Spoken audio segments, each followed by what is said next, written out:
Inigo. Actually. Una sa tanan, mangayo ko katahuran sa amahan dinhi sa syudad sa Tagum. I would like to say thank you, salamat sa pag-imbita ni Mayor Ray Oy, ingon man sa iyang kaubanan dinha sa hawalan sa konseho sa Tagum, ingon man sa iyang papikas ni Ma'am Alma. I hope she's here now. Kay usa ka dakong garbo nga mismo si Ma'am Alma at nag-imbitar na nato nga mahilakip sa pag-silibrar karong adlaw sa Binuhat Festival dinhi sa syudad sa Tagum.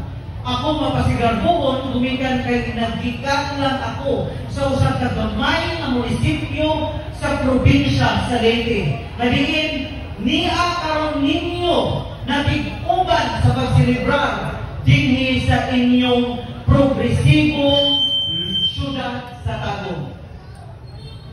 Ano man dito kaayo? Ano naman? Uy, dinhi ni Semana Santa, ha? Celebration ni. Ano kayo sa kanan?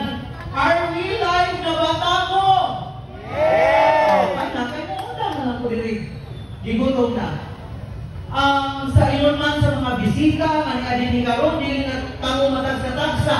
Gumikan kay impromptu maniniya. Wa kayo ko nakaila apan gikan sa kinalang pambagi sa itong kasing-kasing ang magpangayo o katahuran ninyong tanan. Ingon man sa tanang mga taga-Tagum, maayong gabi natong tanan.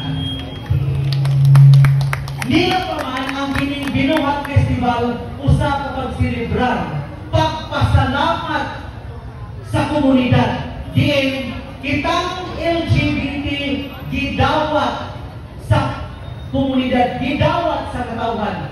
Kaya kung atong tanawon ni adto lahi ra ang pagpratang sa mga LGBT ni adto karon. Tinuod dili. Ni adto ang bayot, ang tumboy, kasagaran bayot magtago ini buagis kadaghanan kay bugal-bugalan